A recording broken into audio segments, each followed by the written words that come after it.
Bhavna ma'am.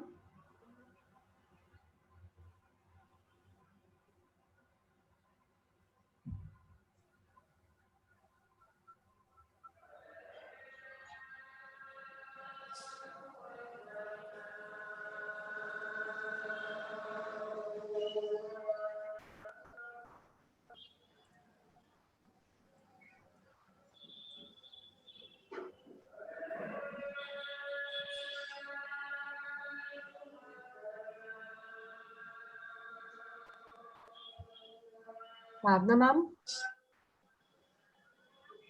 Namaste and good evening. Welcome to the seventh session of the storytelling by the regional level guides of Western region, initiative by India Tourism Mumbai in association with the RLGs of this region. The objective of this webinar is to talk about the unique experience of the region, that is the Western and Central India, including some of the great places of interest. In fact, I have been telling this in my previous introductions too, that storytelling and tourism go hand in hand. In fact, telling stories creates a special bonding and connections with the places. In fact, from the age-old days, we have been kind of listening to stories and how the stories have imprinted in our minds. Telling stories about a destination, attraction, or the potential of a place really kind of helps the travelers understand why they should visit a place. Storytelling about a destination is a special task, and this requires separate skills. In fact, the regional level guides have kind of specialized this skill over over a long period of time with their experience of guiding the tourists and visitors to various places across the country. In fact, we have had very successful storytelling sessions in the past, and many of them are also available on the Facebook page of India Tourism Mumbai for everybody to go and see in case they had missed. And today we move on to Madhya Pradesh, one of the biggest states in the country, and in fact is full of heritage and also known for its wildlife, etc. And today's session is on the Khajuraho, Bundela and Gwalior. And in fact, if you look at Khajuraho group of monuments are the UNESCO World Heritage monuments, which are situated in the state of Madhya Pradesh. This heritage town is famed for its temple complex that features a group of temples which are stunning in architecture and depict different aspects of life like spirituality, love, friendship, sports, royalty, and most significantly the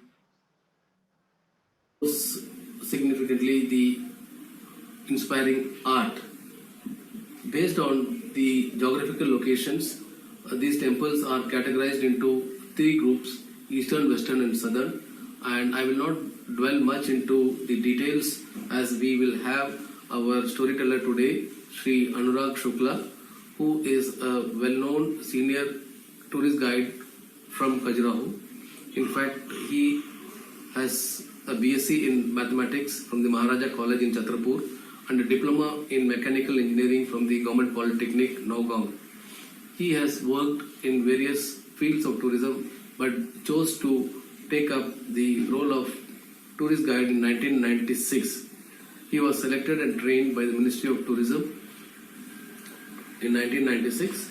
Since then, he has been giving services as a tour guide, escort, tour managers for many companies, including the foreign tour operators. He is also an expert in the Hindu iconography, Hindu temple art and architecture, and Indian philosophy. Today, he is well-known name in Khajuraho because of his working on the Chandela history, art, architecture, and iconography of Khajuraho temples since 1996. He has worked with several historians, documentary makers like Dr. Devgan Desai, Dr. Chandra Prakash Dwivedi, for the TV channels, etc. His YouTube channel Khajuraho with Anurag is also promotes the unknown monuments and art of Central India. With this, now I welcome Sri Anurag Shukla to weave his stories on the wonders of the Khajuraho, the Chandelas, and of course another important region which is most visited by tourists, the Gwalior. Welcome, Mr. Anurag, and thank you to all of you who have joined in and who have been supporting us by listening to our stories. Once again, I welcome Mr. Anurag to the web space. Thank you.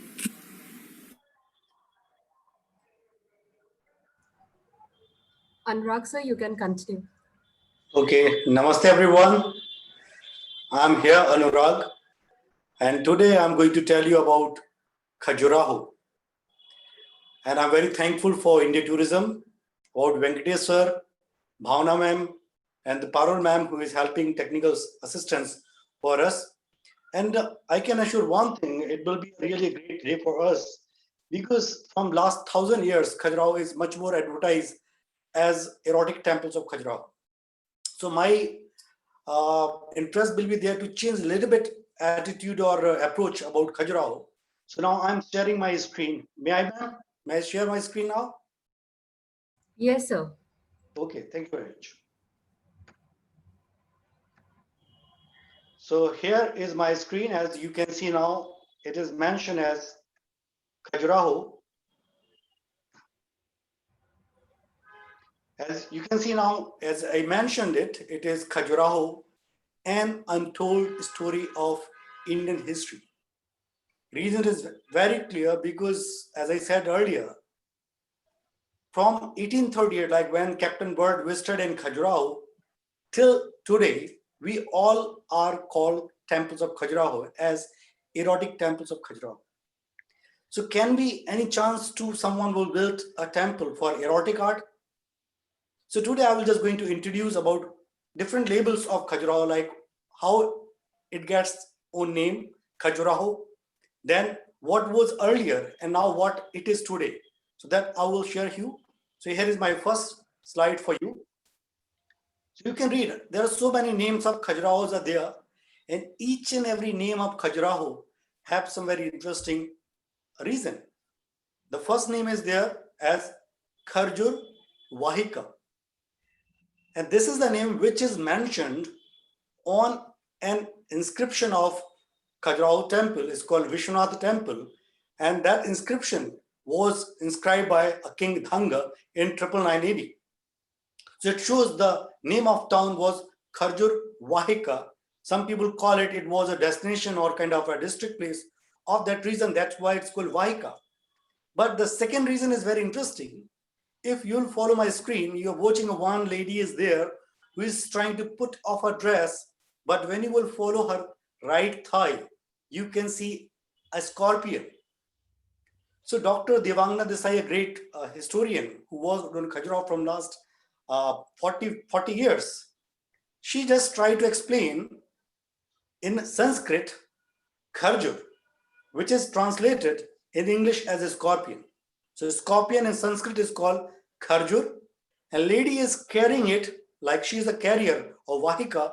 That's why this city is called Khajur Vahika, because the temples of Khajuraho have so many scorpion carrying lady.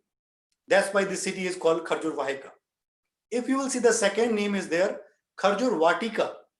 So what was happened when that inscription was found? So British officer by the mistake, they read that Khajur Vahika as Khajur Vatika. So then what happened? Director General of Archaeological Survey of India, Alexander Cunningham, he just dictated this term as it was a beautiful garden of palm trees, and at the entrance of this city, there were the two beautiful golden palm. That's why this city is called Khajur Vatika. But as I said, there is no reference of Vatika or garden of palm trees is never mentioned in any inscription or anything. The third word is there, Khajura.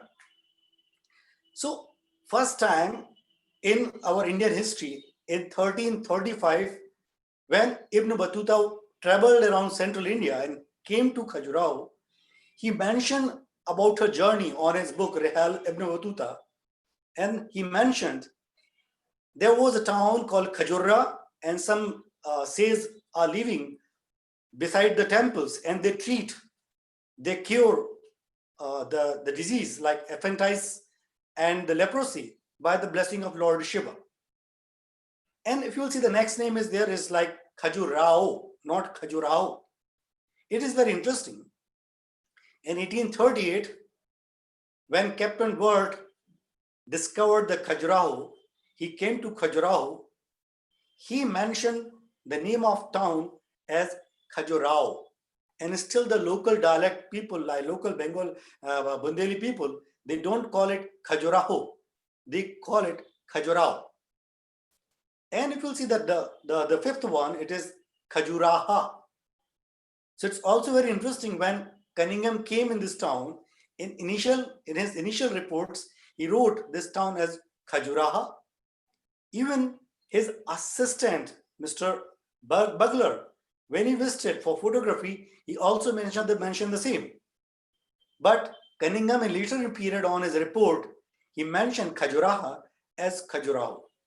So very, very clearly I can say one thing, the name of town Khajuraho was placed by Cunningham, because he was the person who was the Director General of Archaeology, and he has some right. He wrote many things on Khajuraho. So Khajuraho name was started by the report of Cunningham. The next one is there, you're watching one earliest photograph of Khajuraho, which was taken by Raja Deen Dayal in 1863. So Khajuraho was not like that. When some people are saying it was a dense forest, all temples were covered by the dense forest, and Captain Byrd was crossing from the jungle and he saw the top of the temple. Then he said, "Oh, great, I found the temple of Khajuraho." It's not true. Already this town was there. People were regularly visiting to the rituals of Matangeshwara temple. If you'll see this photograph, you can see there's some camping are there, some palaces are there, temples are also painted with whitewashing. So it shows that already regular fair were conducting and people were regularly coming there. If I will say, even about the Khajuraho, it was told by the local people to Captain Byrd. So Captain Byrd got the message about the Khajuraho from the local people. So it was not discovered from the jungle, it was already there. Then after I'm coming about the person, about the people who made these temples. Here I want to make one thing very clear.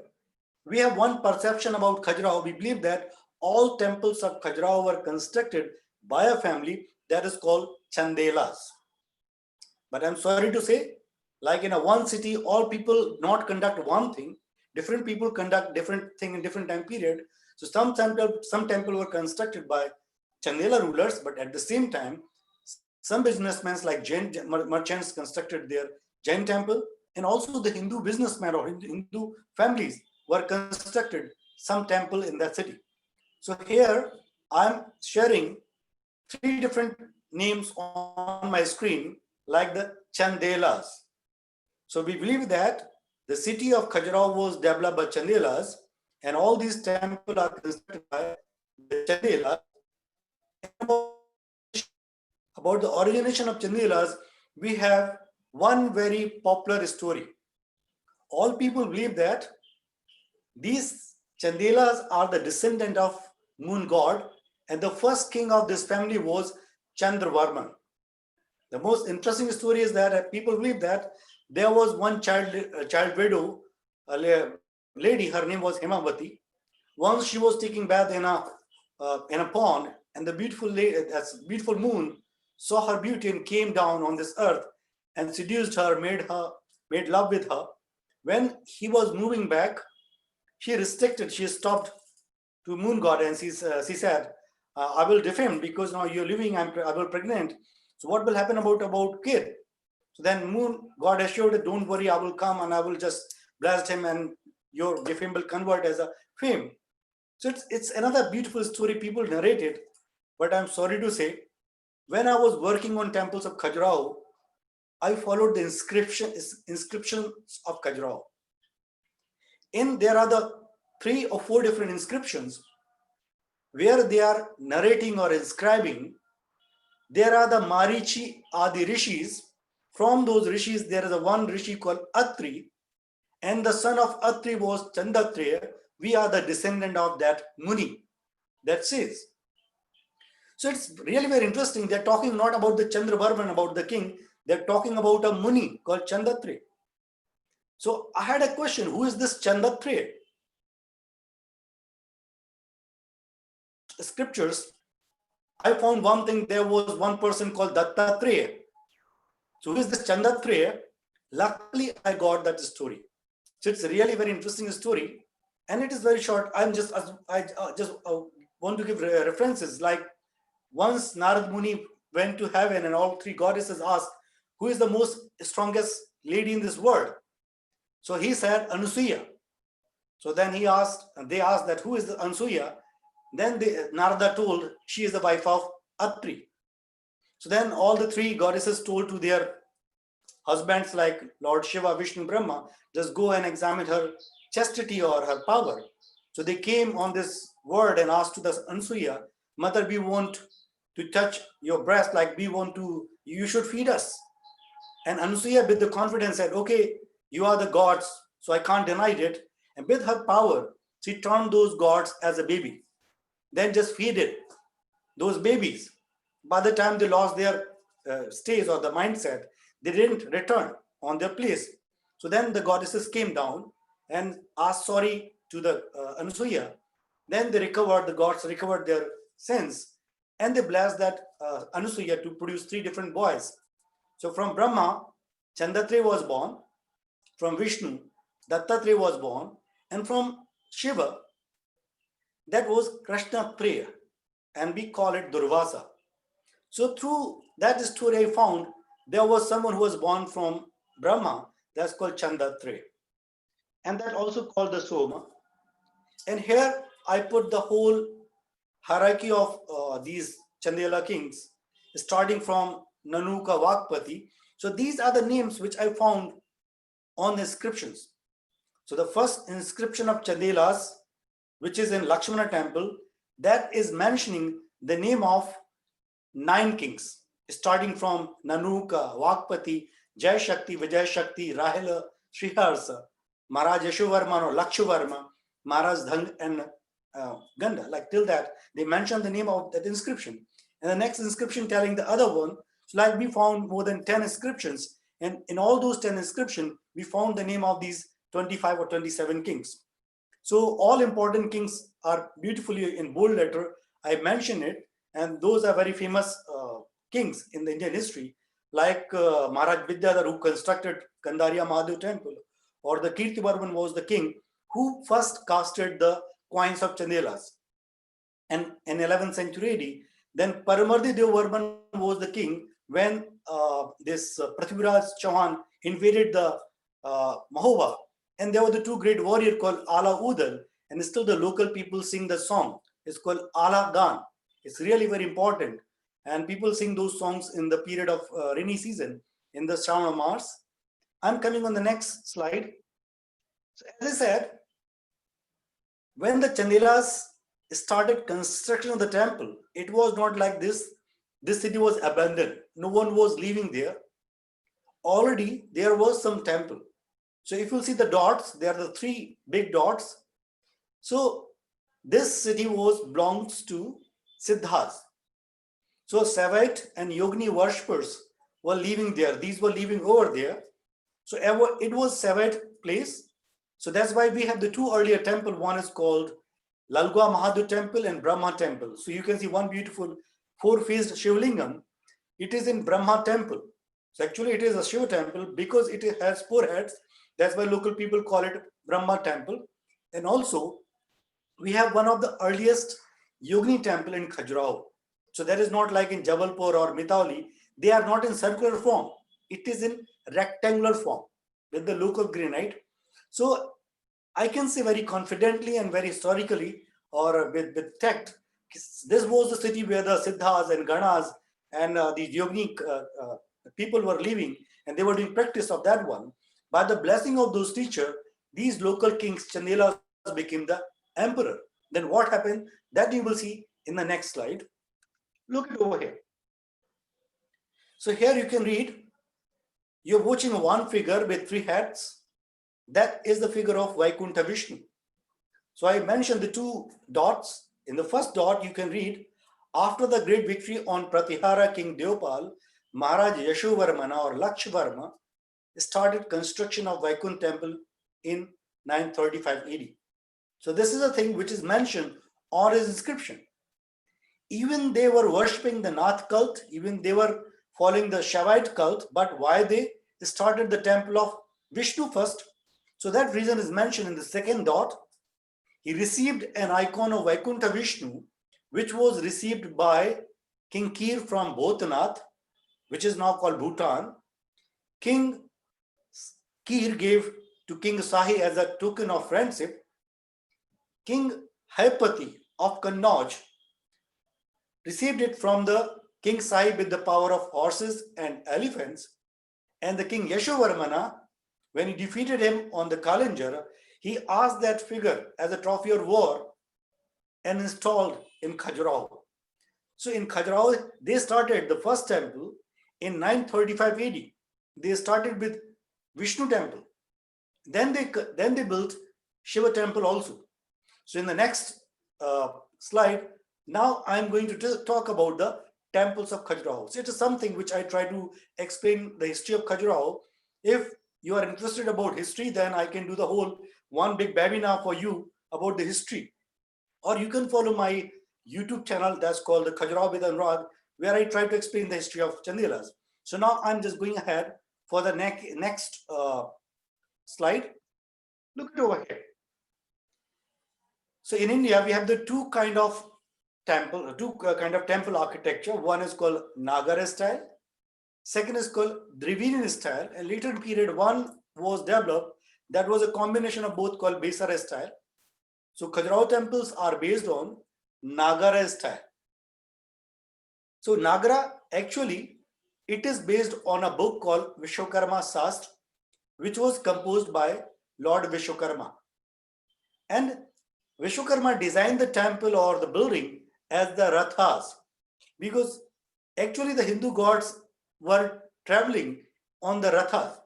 So still you can see I just put a photograph of Jagannath Rath Yatra. So you can compare about the architecture of Khajuraho and the Ratha of Jagannath is very symmetrical.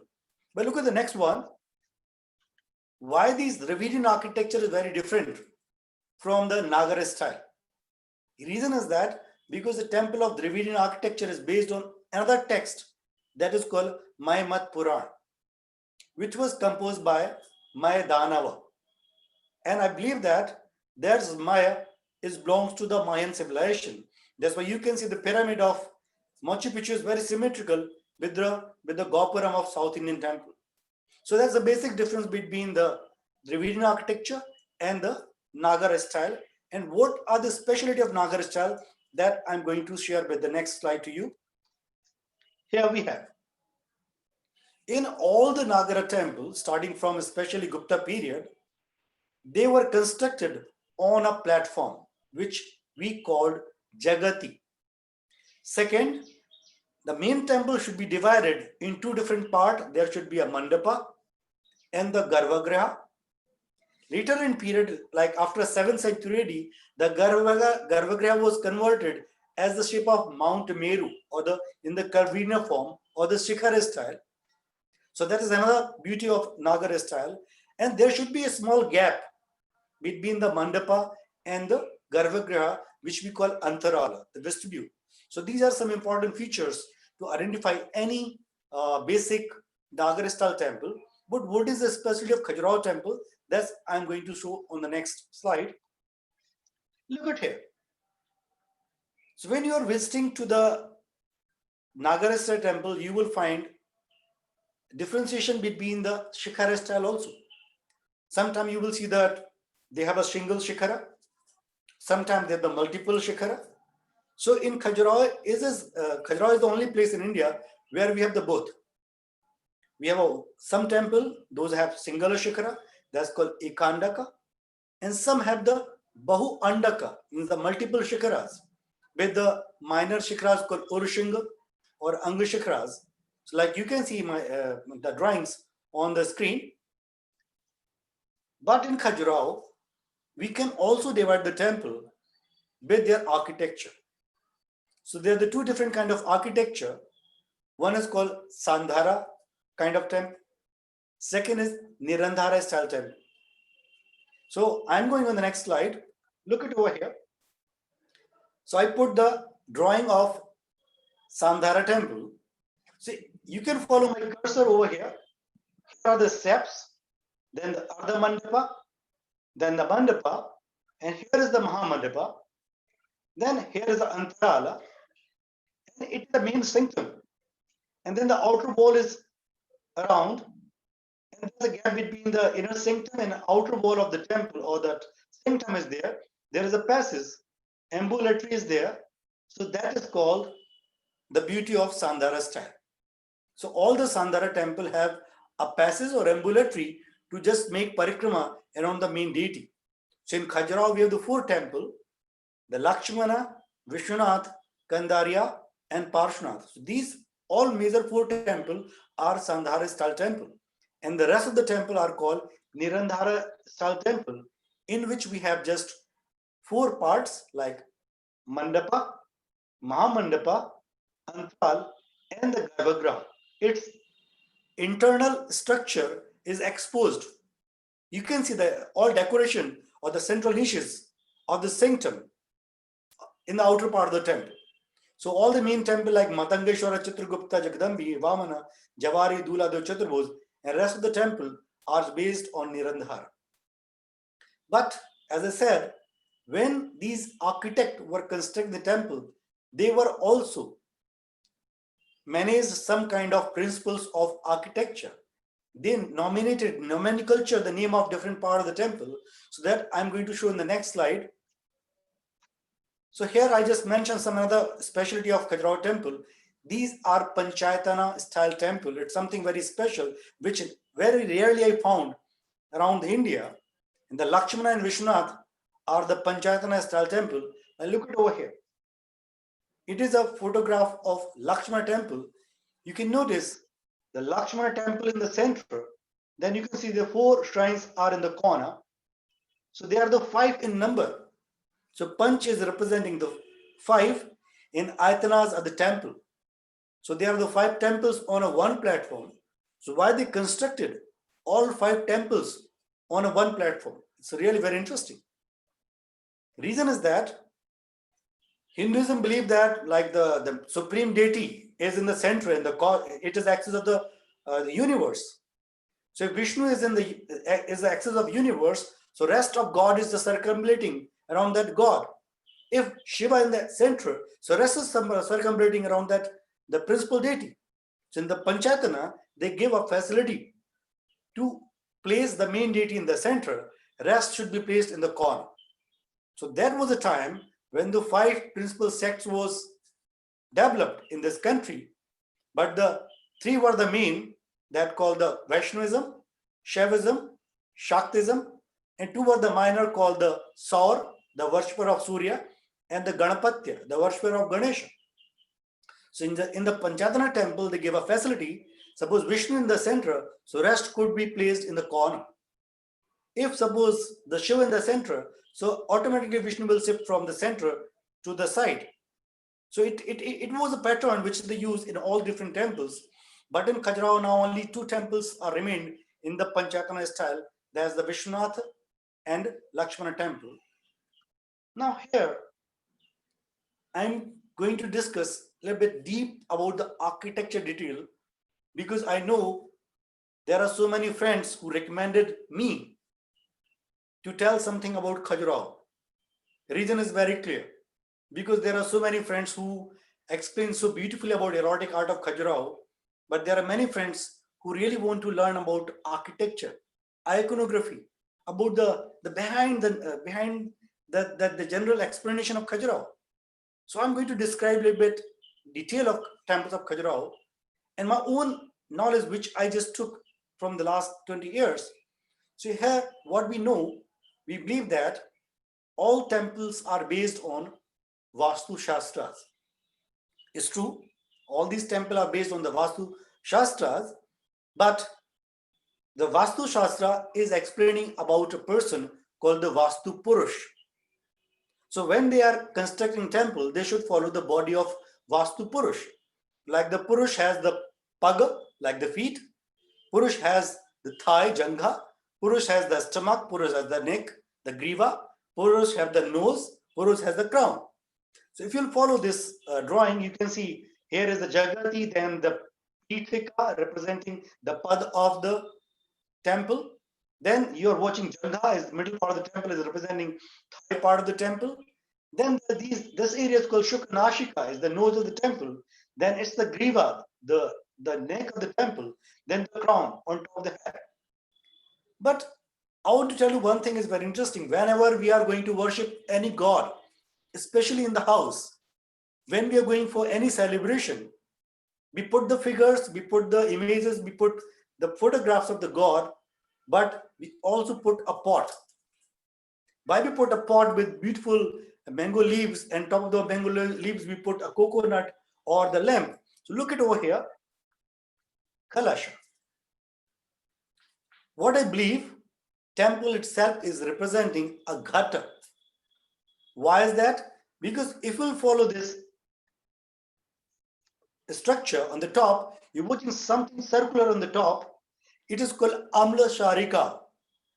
So these are representing the mango leaves that's going around, and top of the mango leaves, you're watching a pot is there. So here you're watching a pot is there, and above the pot there's a mango leaves, then coconut is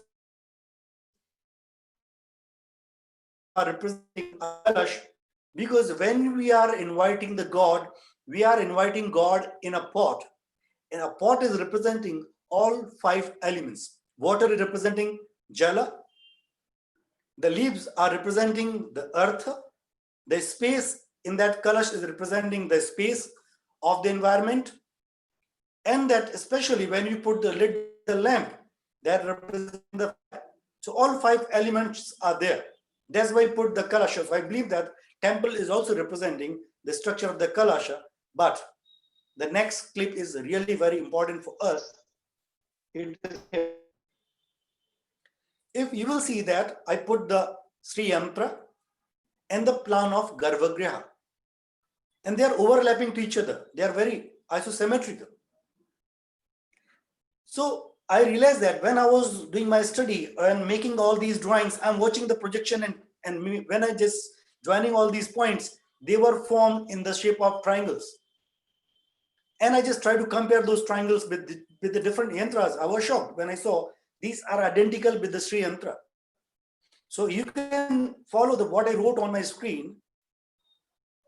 Sometime temple represent the tantric philosophy. In this concept, temple building represents yantras. Images around the temples are the mantras, and the ritual which are performed by the devotee, and another level of deep consciousness is called tantra. What is tantra actually? Physically, you can't do the tantra. All tantric people required one geometrical drawing called yantras, and on that yantras, they initiate the mantras, they recite the mantras. Through those mantras and yantras, they reached in deep unconscious state of mind that's called tantra. So when they made these temples, they put the apsaras, erotic figure, god and goddess in that pattern. Like when a person was circumambulating around the different level of the temple, automatic, they were disconnected from external world and they entered in deep inner consciousness. So what I told about the temple, the lower part of the temple, Jagati, is representing the body. So we are living with our senses.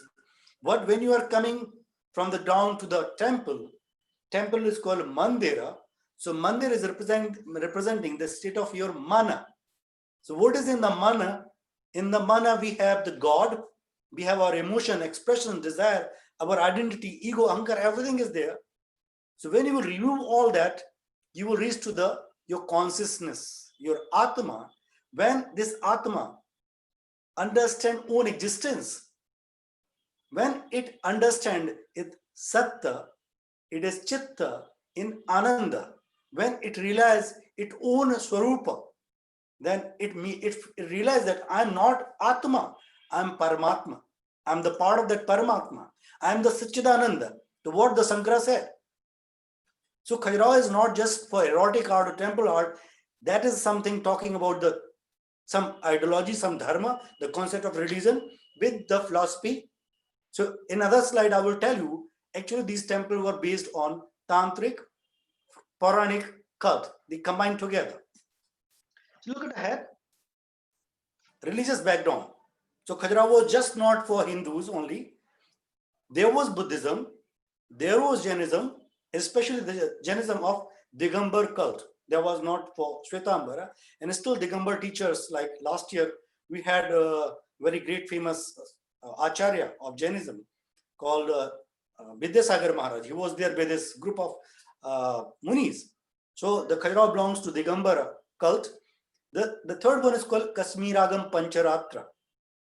So there was one Vaishnavism cult or the sect which was developed in Kashmir, and in which they worship Vishnu as a supreme deity. So that was reflected, that was transferred from Kashmir to Khajuraho. So like Lakshmana temple belongs to that cult, the Kashmiragam Pancharatra. At the same time, the Vishwanath temple and Kandariya Mahadev temple represents Shaiva Siddhanta, principle of Shaivism of Kashmir.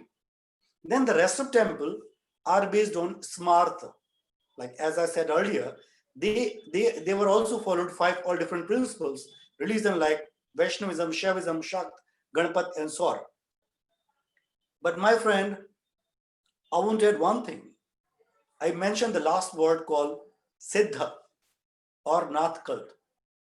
So whenever anyone is coming in Khajuraho, when they start talking about anything about Khajuraho, we call these are the Tantric temples. So who are the Tantric? So they start talking about something Yogini cult or some mystical thing, but they are not getting the proper name of the person, which kind of teachers were there. So Nathas were there. So like Gorakhnath was the main teacher, is still in the capital of Chandela in Mahoba. They have one cave of Gorakhnath. But in Khajuraho inscription, they never mention these as a Natha, like it was not earlier Nath Sampradaya. It was mentioned as Siddhas. So the real person, the real teacher of Chandelas were Siddhas, who just helped them to become emperor. As I said, the Khajuraho belongs to the Buddhism. So here we have one image of Buddha, which is in our Khajuraho museum, which were found by the Major Cunningham in 1852. So it is in our ASI museum. And we have 5 Jain temples in Khajuraho, like Gantai, Santinath, Parshwanath, Adinath, and another one, Parshwanath temple is there. Now I'm coming about iconography of Khajuraho. So when you are visiting in a temple of Khajuraho, we can define the temple of Khajuraho in 5 different categories.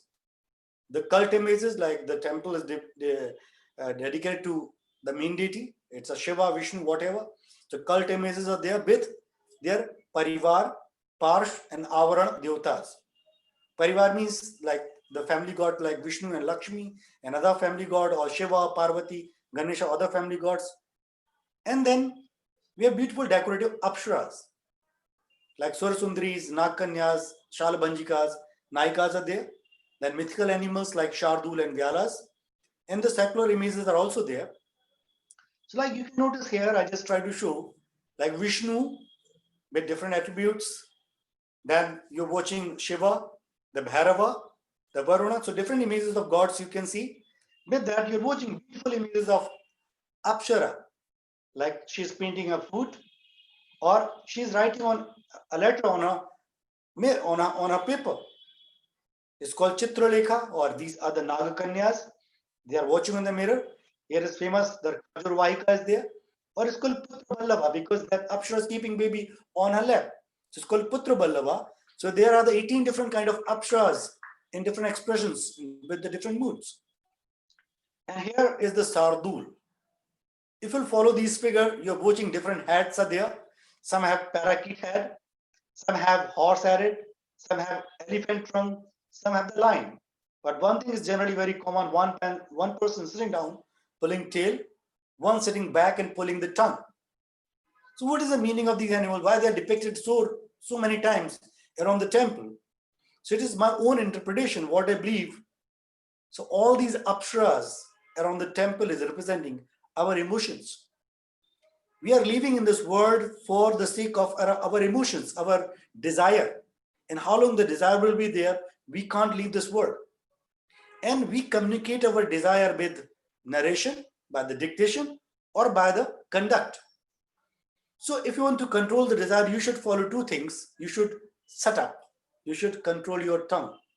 You should mind your thoughts and words. So that's why maybe this person is sitting on the back, pulling tongue of that animal, want to control the voice, or pulling tail, want to control the conduct of that person. So if you really want to go in the trance, you should require one thing, just stop thinking. You have tell so many things to the world, now stop talking. And also now stop about to do everything. So when you're just coming in this state, automatically you are realizing your harmony. You're realizing about your emotions. You're realizing about your physical feelings or emotional feeling. Then you can reach in the level of thought. Yes. Maybe some faces will be very cheer up, very pleased, because Khajuraho is known for these Mithun and Maths. Maximum people, when they just visit to Khajuraho, they start talking. These temples are based on KAMASUTRA. Or some people call, no, these are the yantras, these are the tantric temple. And very less people talk about two topics. Like maybe these figures were used to give some social message from these erotic figures, or they want to criticize those people who were doing some wrong things in the society. So look at the next clip. I put some erotic poses, and it's true.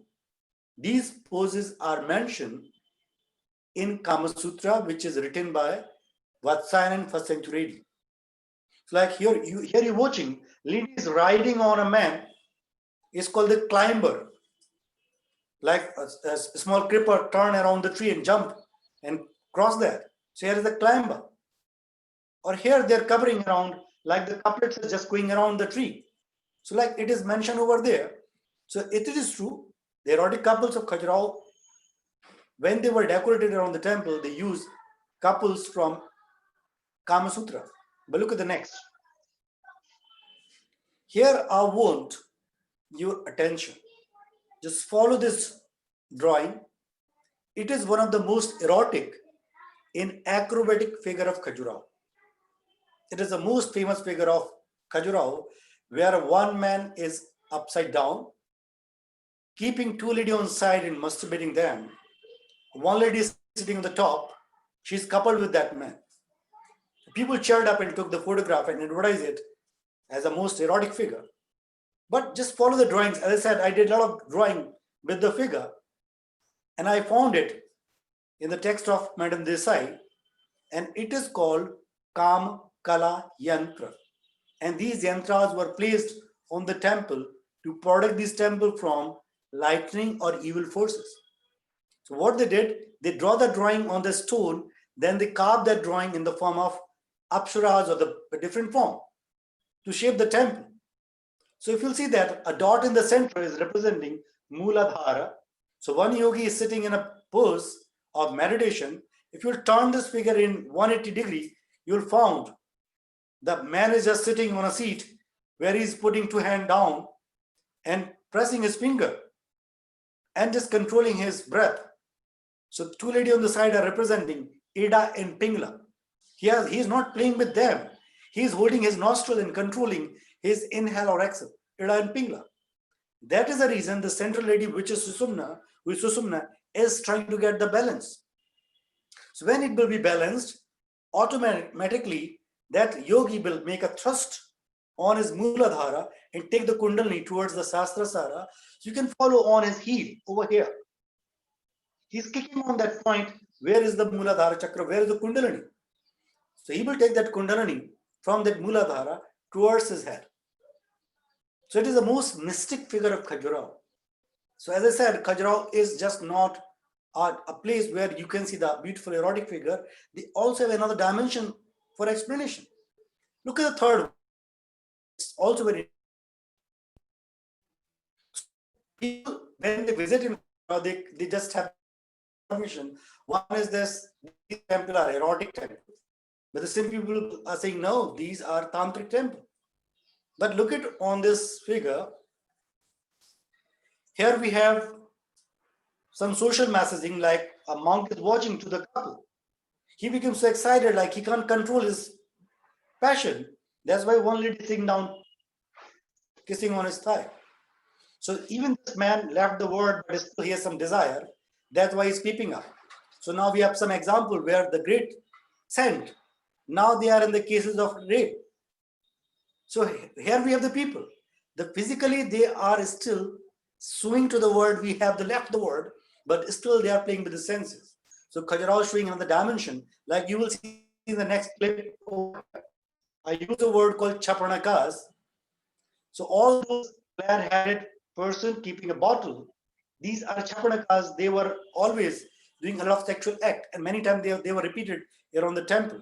So chapranakas, some people who were involved in this kind of erotic activities, and artists of Khajuraho try to impose some comment in those people. That's the reason they just use those figure around the temple.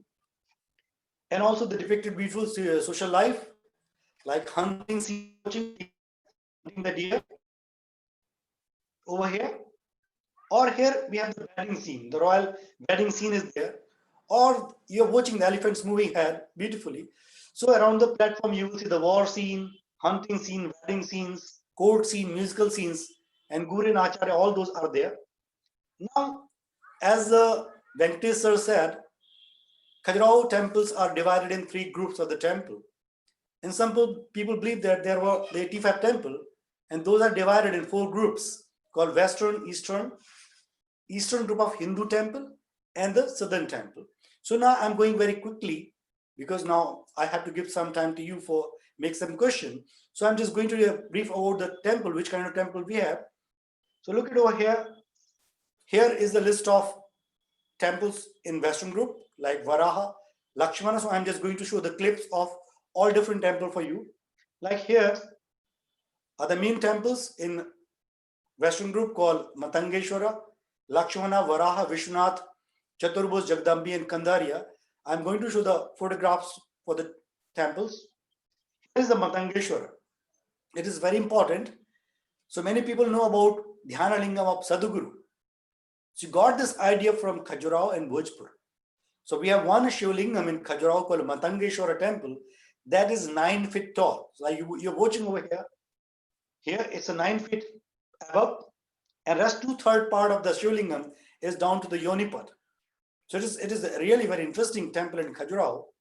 It is the Varaha temple. It's called Yaga Varaha. So here we have the 3 photographs like the temple, then the main icon of Varaha, and more than 684 gods are depicted around this figure. Here we have Lakshmana temple with different angle. Here we have Vishwanath temple. So a long shot of the Vishwanath where you're watching Nandi temple, Nandi Mandap is main temple. Then the main building of Vishwanath temple is there. All the major temples like Vishwanath, Kandariya, and Lakshmana, they have a juncture part where the 2 walls are meeting. They have these kind of erotic panels where they put different erotic couples in the center with beautiful apsaras. Here is the Chitragupta is dedicated to Surya. So here is the Surya image in the sanctum, and they also have the beautiful couples in the corner. And it was highly restored by the local king. Here is Jagdambi temple. It was dedicated to Vishnu. And the beautiful couple and couplets are there around the temple, and beautiful Vishnu and Lakshmi. And here is the Kandariya temple. And especially, as I said, this erotic figure was in Kandari temple. It's a very long shot of Kandariya. Especially we take our guest over here for a beautiful photograph. for backdrop. And here is the corner of Kandariya. It gives very beautiful impression of architecture of Khajuraho. Then in the eastern group of the temple, we have the two group, as I said, Jain group of the temple and Hindu group of the temple. Here we have the Parshwanath temple, and beautiful figure of God, Hindu god and goddesses are there. Then here the ADINATH, and ADINATH is famous for especially these some Jain Matrikas. Then the Vamana temple, the fifth incarnation of Vishnu is there, and it's the JAVARI temple, another Vishnu temple. And also we have the southern side of the temple. So that's called DULHADEO and CHATURBHUJA. It was the last temple in Khajuraho which was constructed later in 12th century AD. It is a very small temple, but it's really very, very beautiful in its architecture. Then here is the last temple that's a bit far from Khajuraho, called Chaturbhuj temple, because this figure of God is not identified. It has 4 hands. It has attribute of Vishnu and Shiva. So that's why we called it CHATURBHUJA. And it is the one very unique figure of Narasimha. So when I will get the time, I will tell the story. It's really very interesting, mythical story. But what is beside of Khajuraho? We have beautiful Rani waterfall. We have the Panna National Park. And also, as Sir introduced, we should talk about the Bundelas. We should talk about the Gwalior also. So the later in period, when the Chandela were losing the power, another kingdom like the Kakshap of Gwalior, they became very strong. They developed own territory. So after 12th century AD, they became the lord of that area. They invaded maximum part of that Chandela territory that was known as Jejak Bhukti. But especially after 13th century AD, the Bundelas, who was the Gaharwar from Banaras, they invaded the central India, and after 13th century AD, they became the ruler of India. From 15th century onwards, this territory was known as Bundelkhand. So now we call it Bundelkhand. So on 8th, I have another webinar in which I'm going to talk about Madhya Pradesh. So I will add Orcha, the capital of Bundelas, and the Gwalior. So here I want to conclude. Here is my email address and the contact number. As I said earlier, Khajuraho with Anurag is my YouTube channel, which is talking about the history of Khajuraho. If you're interested, you can just to subscribe it. You can just log it. And in future, I'm going to put a lot of videos related with the temples, about the art and architecture, iconography. So now over to Banda Parul ma'am. So maybe there should be some question from my friends. So I will take those questions. Up till now, there is lots of appreciation for your presentation. It is pleasure of mine, ma'am. Thank you for all my friends. And I'm really very, I don't know the word how to express the love of all those my friends who saw how I grew up by the time. I was a man who was completely ignored as a layman of Khajuraho, but by the blessing of Matangeshwar of Khajuraho, by the blessing of my teacher and friends, what I am today, just by the blessing of my friends here.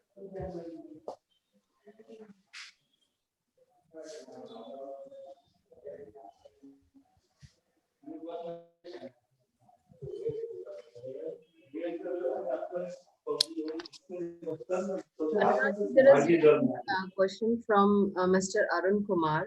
How far is Panna National Park from Khajuraho by distance and time? Okay. So it is, thank you, Arun. Panna is a really very beautiful place. So when you are just coming to Khajuraho, you require one more day to Panna. So Panna is just 40 kilometers away from Khajuraho. So when you are leaving Khajuraho going towards the Bamita and Panna, you will cross the Cane River, and just next to Cane River, we have the Panna National Park, where we have now 55 tigers. So tiger safari is there. And also the Panna city is very famous for Bundela art. We have the ceratops, we have the palaces of Bundela rulers, Maharaj Chhatrasal. They use some kind of Western architecture, like Gothic architecture. And also we have one very unique temple in Panna. It's called Pranami's temple. And they have very special rituals. So whenever you are coming Khajuraho, just come and I will tell you more about the panna.